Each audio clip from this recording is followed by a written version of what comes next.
Frau Inga and my Dhamma friends or your club members, I thank you for visiting the Buddhistische temple, and I have the pleasure in my life all the time to explain to you all the Dhamma, the teachings of the Buddha. I have put one paper in front of you. It simply says, never to harm anybody, to do good things, and to get your mind regulated. And that is the purpose of the Dhamma. So, I'm not really giving you a Dhamma talk. I'm only giving you the outline purpose of the Buddha's teaching. So why it is not made to believe in Buddha or to believe in yourself. It is made for friendship of the community. Now these are Sangha. Sangha means monk as well as community. So all other religions like Catholics, Muslim, Mohammedan, everybody, the central point is to believe in a God. Now this is not to believe in a God. This is never to harm anybody. So if I hit you, there's a harm. If I nurse you, that's a good thing. To get your body and mind away from bad things and to do good things. Now in order to do this, we have to know ourselves. If I hit you, well, you say I'm a bad man, but I must know why, what was the cause for hitting you. So that is the most, so Buddha's teachings, we have like SSC, advanced level, ordinary level, we have systems. First, we start with Dana, Sila, Bhavana, generosity, then ethical behavior, then Bhavana, which is meditation. Then it goes to Sila, Samadhi, Panya. See, ethical, Samadhi, tranquil mind, Panya is wisdom. So, the focus is by behavior and coming to know to get into wisdom, right? So, the Buddha, what we call Buddha, was born 2600 years ago, okay? So, Dalka who built this house, or my uncle who bought this house and started giving the Dhamma to the people, you have to know what are they doing. You must ask directly, what are you doing? Or the monks, you ask, what are you doing? Then the monks will explain. The whole purpose is to get bad things away, do good things till you die. By this attitude that you have, we try to get self-confidence in you. That means you know who you are. If you don't have this self-confidence in you, life will be a problem with full of inferiority complex. Oh, I am not rich, I don't look nice, I am not smart and all that. So you have to say you are smart. Now, you see, when I am talking to you, right, I am not proud nor insulted to say I never had an education. I don't have even Mittler rifle. But this is just the simple truth. It's not that I like it or I dislike it, it's simple truth. But I have a lot of confidence in me. Not that I know a lot of things, but I know I don't kill all living beings. I don't take things that belong to other people. Not to put pressure on sexuality or a boy or a grandfather or a cat or a dog. For my friendship, I don't put pressure. Then I do not lie, and I do not drink alcohol. So then I look at the mirror. There are two mirrors. One is the mirror that you use for shaving, and you have the mental mirror. I say, well, you're a good guy. So therefore, I'm not worried whether I have income or not an income. That is secondary. First, I know to myself I am a good person. Now I will not talk anything more. I will ask the monks to say something about the Buddha, and then you can get into a discussion. Okay? Please come to me. Your English. You also can ask questions when you have them. No?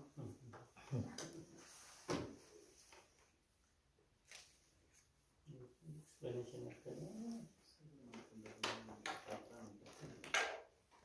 So the monk has discussed with you regarding meditation and the other things in Buddhism, so you can ask any question. I assume monks are always men. What is the role of women in Buddhism? There are nuns, there are women monks too. So usually they are in a nunnery, not in a monk's monastery. So in almost every Buddhist countries there are monks as well as there are nuns too.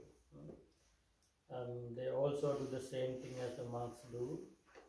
And in Berlin itself there are a lot of nunneries, the temples for nuns too. And there are also people who have taken high precepts upon themselves and who live apart from houses. So they are not nuns, but they are also such people who have dedicated their lives for Buddhist practices. And could that be someone who's married, or are they always not married? A married life can be led by Buddhists, but they are lay people. They are not monks or nuns. The rules for the woman is not the same. Same? The rules. Two more, no? For higher ordination of the nuns, there are more rules, but for observing, as I said, in the secondary stage, in the middle of layman and the nun, it is the same 10 rules. Yes.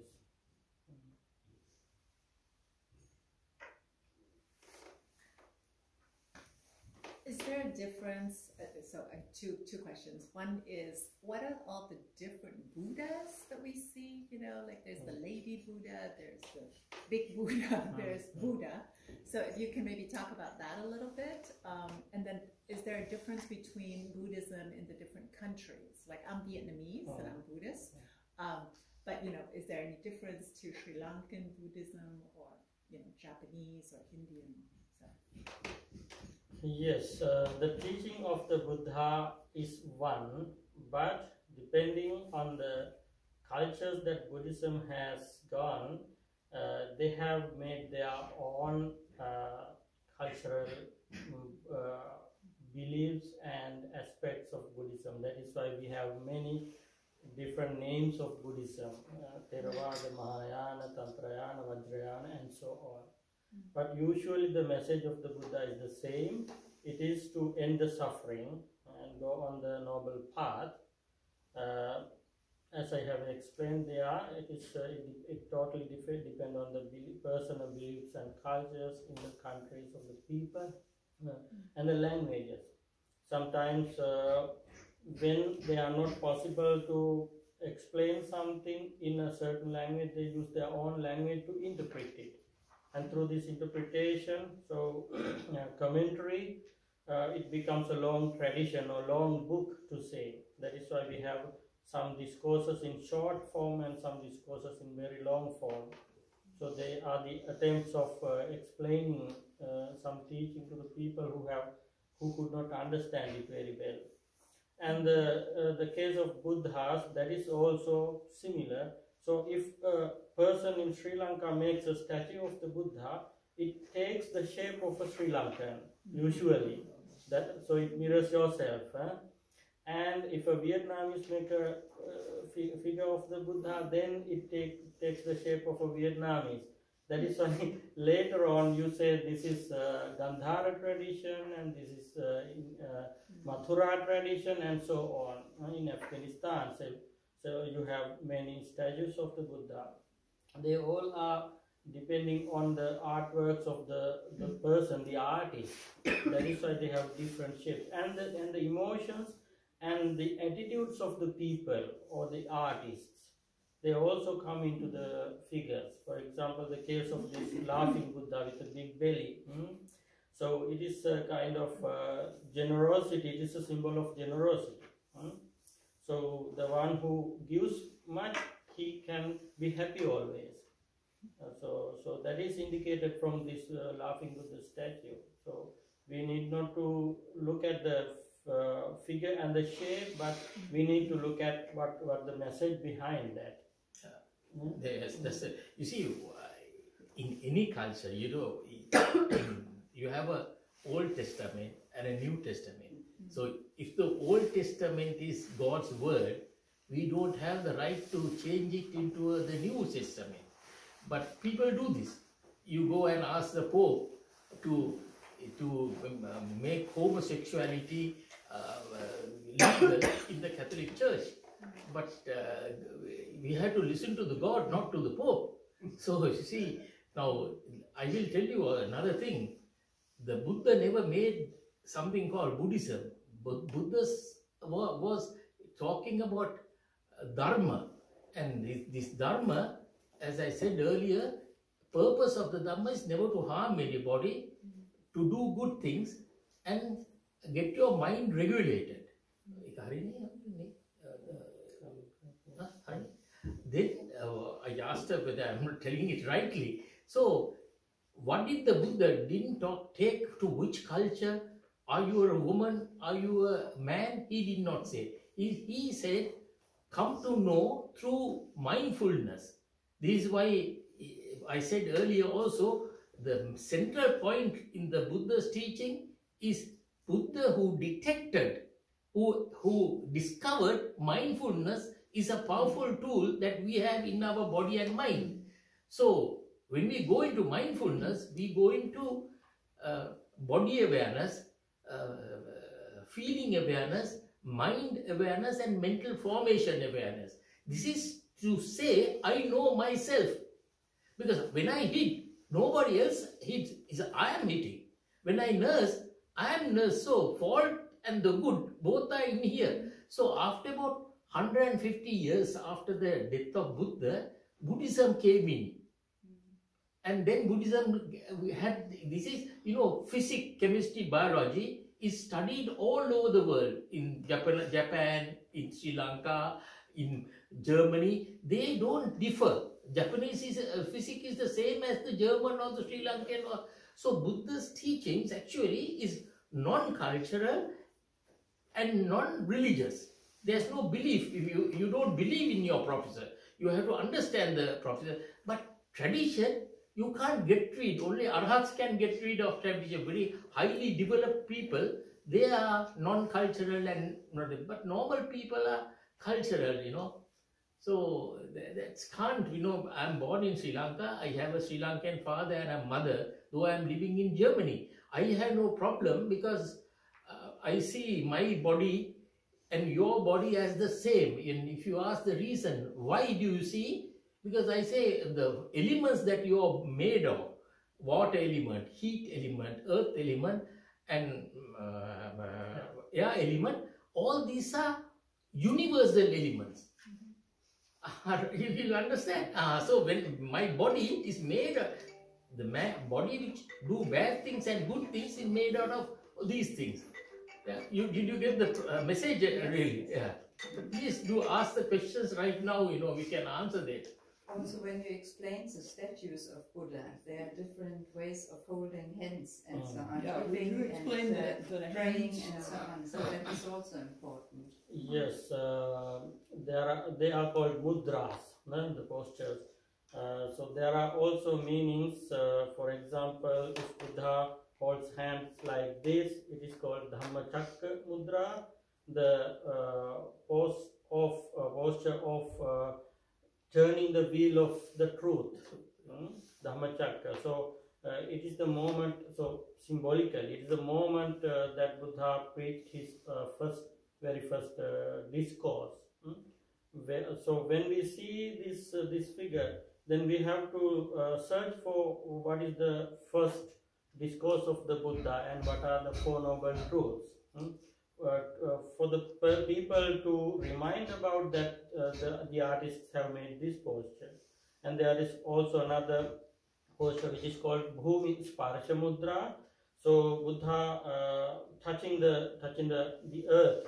So that is the moment that he tried a lot in order to be enlightened. In that moment, the evil one came and told that this asana, this seat doesn't belong to Buddha but to himself. And then Buddha has told that no, it belongs to someone who strives a lot, who has a lot of encouragement, and who tries to understand the truth. So as a so we say in German, als ein Beispiel dafür hat gezeigt, dass diese Erde dafür nachweist. So that is the symbol of Bhumi Sparsha Mudra. And there are another lot of mudras, Abhay Mudra and so on. They all are mere, to say symbolic, they have mere symbolic values. So one can learn a lot from them, but as he has explained, the true message of the Buddha is something else. So we have to begin from these things because they are visible to anyone. So when you enter the temple, you see the statue of the Buddha, and then you can begin from this thing. Otherwise, no statues of Buddha are necessary at all. So after the death of Buddha, until about 400 years, there were no Buddha statues at all. After 400 years, I see. Okay. So Buddha never admired people making his figures, but later on the people wanted something as a symbol of the Buddha. In early times, they have used Bodhi tree, the tree, as a symbol on a stone. They have carved on a stone. Or the footprint of the Buddha. They have made it, carved it, and that also they have used as a symbol. Lotus. Yes, the lotus also. So they, in early times, they feared of making statues of the Buddha. But later on, they made the statues of the Buddha. Therefore, the statues have no big role in real Buddhist practice. But it is something that belongs to Buddhist culture.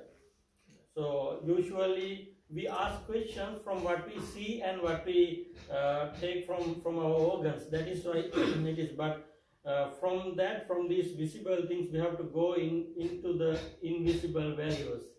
That is what is important. Are the teachings of Buddha written down? Who wrote them down? Very good question. Yes.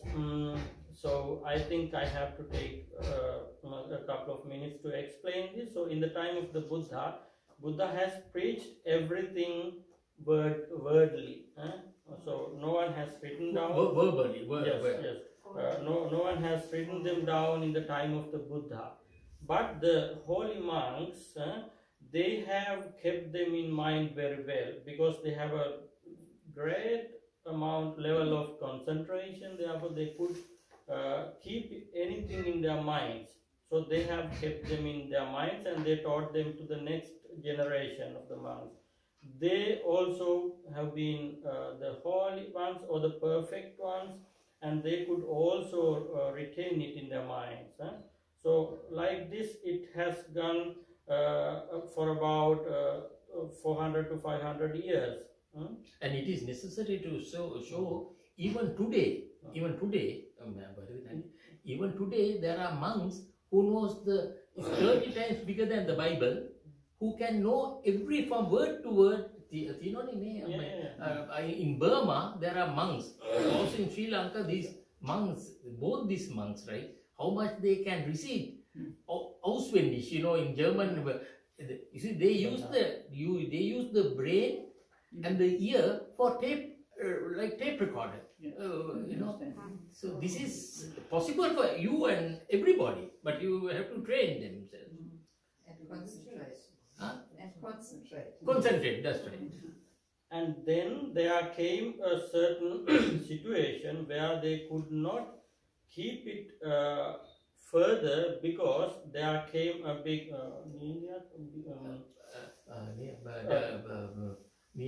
means I don't know English word. That means Deutsch? no. Even in German, this is no water or no Drought. drought. Yes. So it doesn't rain and people do not get food and people have to die. Right. So this remained for 12 years. It was it was very long. Therefore the monks have decided, okay, now it is the time for writing them down. Then it happened first time in the world history in Sri Lanka. So they wrote them down on palm leaves, on Sinhalese letters. So the language of Pali had no letters, characters, because it was a spoken language. So then the monks have decided, okay, we will write down them in our own letters, but later on anyone can learn it and read it. So they wrote them down. From that point, they have copied them, so until today. So the people who came from China, they also copied them down in their own letters. And when they brought it to China, how the people have read it and how the people have tried to explain it made this commentarial tradition. That is why we have Chinese version of Pali Canon. But there's another very good thing, if you, my version, if you ask Buddha, how did you find all this? Columbus went to America, so discovered America, right? So Buddha discovered how to get rid of dukkha, things that is difficult to carry. He went into body and mind. So that is why this word satipatthana, mindfulness, is body and mind. So you read the Buddhist books like the Tripitaka, but real experience, your own experience come through meditation and observation, which is a part of. So believing can take place only if you do not know. But the Buddha's teachings are, you have to know body and mind where all these things are produced. So the books, the Tripitaka or the three corps, Vinaya Pitaka, Sutra Pitaka, Abhidhamma Pitaka, that's as corps means three baskets. They help us. But if you really want to help yourself, you must know yourself. So there comes meditation and things like that. Then you are not dependent on Mother, Buddha or monks. You must know, if I hit her, you say I'm a bad man. That's right. But I must know not to do it again, the cause. So Buddha always said, go through your body and mind and find the cause. I forsook night, jealousy, anger, greed. That is more important. So when you ask the question about the Buddhas and all, these are important things. But if you ask the question, how did you discover Dhamma? It's a momentary thing. The Buddha took the body and the mind as a laboratory, research center. So you look at the research center and come to know, this is how breed is made. Without feeling, there's no breed. There's no feeling without eye, nose and contact. Passo, contact. So, like this, Yeah. I have two questions. So first of all, if I'm Catholic, Yes. if I do something bad and I recognize it, I should make confession, myself, whatever, and get rid of this feeling, right? What do you do as Buddhist? Because all of them, the monk, whatever, you have sometimes done something bad, relatively bad, right? So how do you getting rid of guiltness? Good question. I explained that to you. You didn't understand. Now, when you do something bad, you go to God or to a priest, and he says, well, you will be forgotten, or you will not do it again. But that is not the way we tackle. What has been done cannot be undone.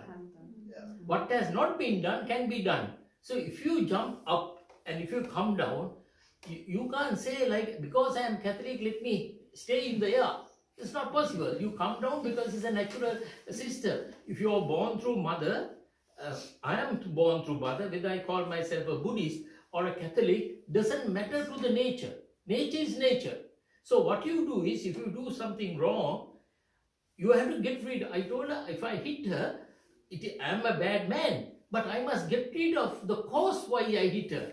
So going to the priest and say, Hamdrune or monk, I hit this girl, please pardon me. Even if the monk says, you pardon me, what has been, the karma, things that you do intentionally, they come behind you. So that is... So you don't do it? Yes, but it's easy to say, don't do it. But the question is, that don't do is too simple. Yes. You see, the eye, nose and all, mouth and all, these things itch. When you see nice girls, you will run after them. But the girl is saying, come, that is the nature. So we have to know our body. After a feeling, the greed can take place. So how to minimize or get rid of greed? That's what we are doing in the temple. So just saying to the priest, I confess that I did a wrong thing. So the priest say, oh, don't worry, God will forgive you. That's a baby class language. Yeah. So what are you doing compared So, to cause, find the cause. Okay. Find the so cause. meditating and just find the cause. Cause, go to meditate to find out what was the cause why I did something bad. This is for you. If the other do something bad to you, if the other one harms you, how you cope with this? You have to. You see, if you do something wrong, you see. This is the whole this thing. The Buddha's teachings are saying, be a good man, and but we are not all good. Even I was not good. So you have to know this body and mind. You have to regulate it. All the monks are day and night doing something. So they ask us how to meditate, how to not to get rid of killing, get rid of taking other people's things. That's what happens. Yes, for us, not to harm anyone, Yeah. but the others are hurting us. That is not sometimes. your problem. Not your problem. If you hit me, right? If you hit me, example, I have to think how to avoid this. So, like a madman, you can hit me, but like jealousy or greed, you can hit me, right? So, but this is life. This is what is called unsatisfactoriness of living. This is what is called dukkha, difficult to carry. But that is life. Yeah. If you look at our history, You can, 4,000 years, every day was. because the meditation, you told us to fight the unhappiness. Yeah. By mind, of course, not fighting, fighting, but okay, it's so difficult. You have to fight for yourself. You have to fight for the other also. No. Because the other is Look, hurting you. look, Jesus is there, right? Buddha is there. Now Gandhi, Mahatma Gandhi is there. These people never had wealth or nice women or something. What they were saying to all people to be a good man. So that is, these monks, if you see, what do these monks do? They give us the recipe how to be a good man. First of all, you start with giving, generosity. Then generosity, you have to give it in regulated form. Because if you are too generous, you might lose everything. Yeah. So then the thing is ethical behavior. Then bhavana. Yeah. I also have something Yeah, to yeah, add yeah, for the both questions. Firstly, there is a good example from the teaching of the Buddha for your question. There was a person who called Angulimala who has killed 999 people. And then Buddha went to him. He even attempted to kill Buddha. So he could not do it. Later on, Buddha has taught him a good lesson how to be a good person in order to avoid all the kinds of bad things you have done. So that is your question. You have done many bad things and how to avoid them.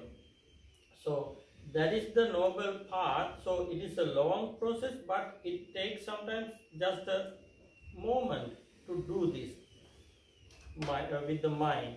So after the advices of the Buddha, this monk Angulimala has begun to go on this path, and he was a perfect monk within a couple of days. Okay, so it always depends on your courage, why you need to do it, and what you are doing, and how you are doing. So if you need to get rid of your bad things, you can do it. If you don't need, you can't do it. That is how it is. And if you will be a certain person who is perfect, that means who has no greed, hatred and delusion at all. Gier, has und Illusion. These are writing. So if you can avoid these three things completely, then you are a perfect person. So that is the only way of getting rid of bad karmas. Otherwise, they will come to you in a later time. So the answer for your question is the same one. So if someone, a bad person comes to us and tries to do something bad to us, it is generally so. You can see here, no one comes to hit us from you. Yeah. But if a mad person comes, he tries to hit us. So then we have to understand the nature of the people. And as he has told, you have to avoid it first hand, and then find a solution for this same thing not to happen again. So in Buddhism there are two parts. One you can do with your knowledge and the experience physically. For example, you can close your door, then no one comes in, like this. So if a woman says, I am feeling, so I feel, fear here, then she can do something against it as a solution. So this is one part. On the other hand, one can do something mentally. So that is thinking on the right things and doing only the good things. So then you are a moral person, and for a moral person there are less disturbances and problems from others. They are protected by the truth itself. So you can go on this. By the moral itself, you see, if you look at Socrates, if you look at Mahatma Gandhi, if you look at Buddha, these are all very good people, or Jesus Christ, but they try to kill them. Now look, what happens is, bad things, you don't need Buddhas if we are perfect people. Because we are not perfect, we need people like a Buddha who gives us a method of how to be a good man. And it's a practicing method. It's not a Baitan. Baitan means praying. You know, all religions go and pray. But look at 30-year war. Muslim, Christian wars, these always say my God is right, but none of them have met any God. But it is the book that says it's the God. Yeah. You know, it is a book, but in the Buddha's teachings, it is not the book. We don't have to believe in Buddha because he's our friend. He's not neither the teacher or guru. He says, I am your friend to protect you together and to enjoy life. So what we do is, the body is making bad things and the mind. So we identify what is the cause and then remove the cause. You know, when you pray, it's a wish. You say, I wish to have a child. I wish my husband will be without cancer. I wish. So you pray. So anything you go and pray. But in our case, we come to know this is the nature of life. If you are born, you have to get old, ill and die. So we accept it because it's simply the truth. Yeah. And then try to be, once we become a good man, now see, I never ask anybody, am I a good person? Because I myself know, I don't kill, I don't take things that belongs to other people. So it is not necessary to ask the monk or the mother, am I good? I myself, but I was a very bad man when I was about 15 years ago. So no bad man stays bad. You can improve. This is the whole thing, you know. But by doing and practicing, you know, these temples are there. They are not to come and bait, it's not to pray. It is to practice. The monks have to show us the way by example how to get mental relaxation. You know, you must have. Okay, any other questions? Well, I think I live the Buddhist way. Yeah. And when people ask me, I don't say that I believe in it, Very but good. I think that it's a philosophy to go that way. Yes, yes. And I think that's the difference with other religions, Yes. that the others believe in something, but this one is something to practice. Practice, yes, yes. You practice and become a good person. Yeah. This the believing and becoming. God told me not to kill, so that I am not killing. In our case, we use the word called Sikha Padang Samadhyam, means shulu, transparency. I know it is bad, therefore I keep away. You know. Okay. Yeah. Thank you so Okay, much. thank you, Suzanne. yeah. I really appreciate that you opened your house for us and we'll Inga, be back. welcome. Thank you so much. Welcome, welcome. Okay, thank you. Yeah. Thank you. Yeah.